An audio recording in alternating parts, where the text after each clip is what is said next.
And for more on this total solar eclipse, I can welcome Loic Rossi, Project Manager for the French Astronomy Association. Good morning, Loic, and thank you Morning. very much for joining us. Morning. Can I start by asking you to explain in layman's terms what exactly happens during a total eclipse of the sun? So during an eclipse, total eclipse of the sun, simply the moon passes between the sun and the earth and casts its shadow onto the earth. And for people who are lucky enough to be right inside the small shadow of the moon projected onto the earth, they will experience a total eclipse as the moon, the disk of the moon, will hide completely the disk of the sun for a few minutes, and during those few minutes they will be able to have a night in plain day, and they will be able to see the atmosphere of the sun, the solar corona. Now, this is the first total eclipse Europe has experienced in 27 years, but how common are they elsewhere in the world? Well, eclipses are fairly common actually.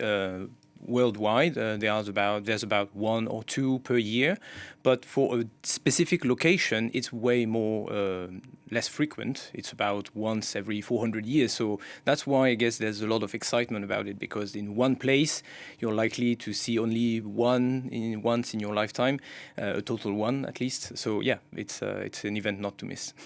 Now, the dangers of looking directly at the sun during an eclipse without protective eyewear are well known, and authorities are making sure that the public know that.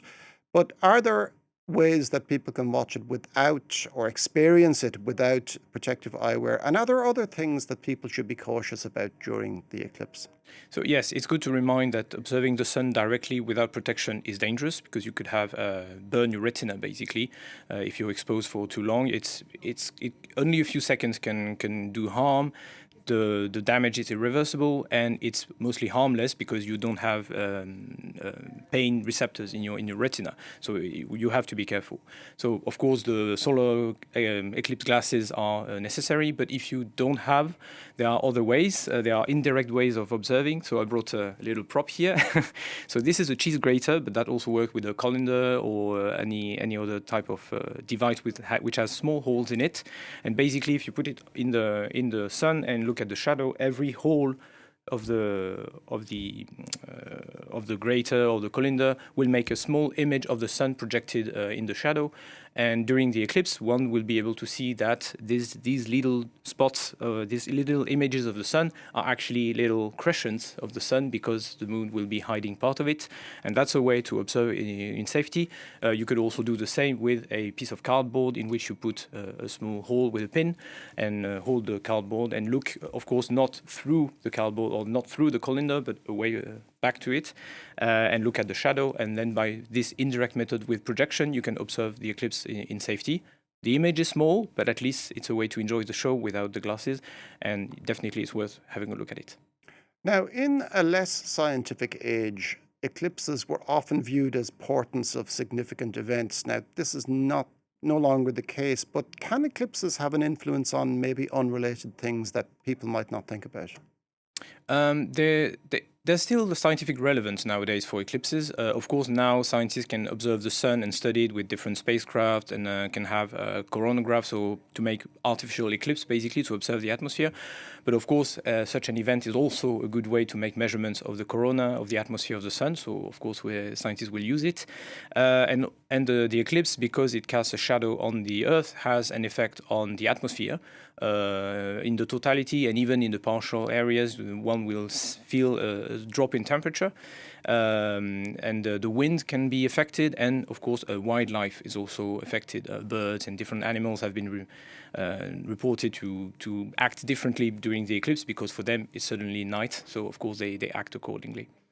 Now, eclipses are obviously of massive interest to the general public because they are such a unique phenomenon. But what particular usefulness is there for scientists? It has different uses. So as I said earlier, the one use is the study of the atmosphere of the sun, study of the sun itself.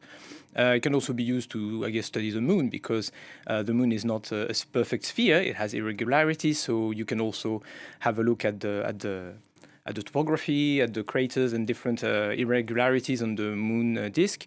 And of course, it's also interesting to study the dynamic of bodies in the solar system, of the Earth-Moon environment, because the timing, the precise timing can be quite important. And of course, if you measure the exact moment, the exact timing of an eclipse, that can help refine the calculation of the movement of the moon around the Earth and so on. And that has been used to study, for instance, looking at past eclipses.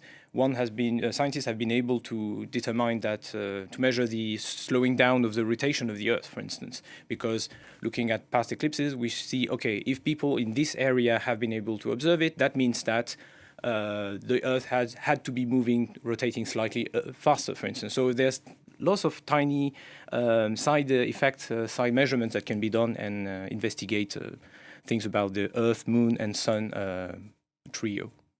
Thank you very much for that, Project Manager of the French Astronomy Association, Loic Rossi, and you will be, I imagine, observing the eclipse this evening. Yes, of course. Thank you.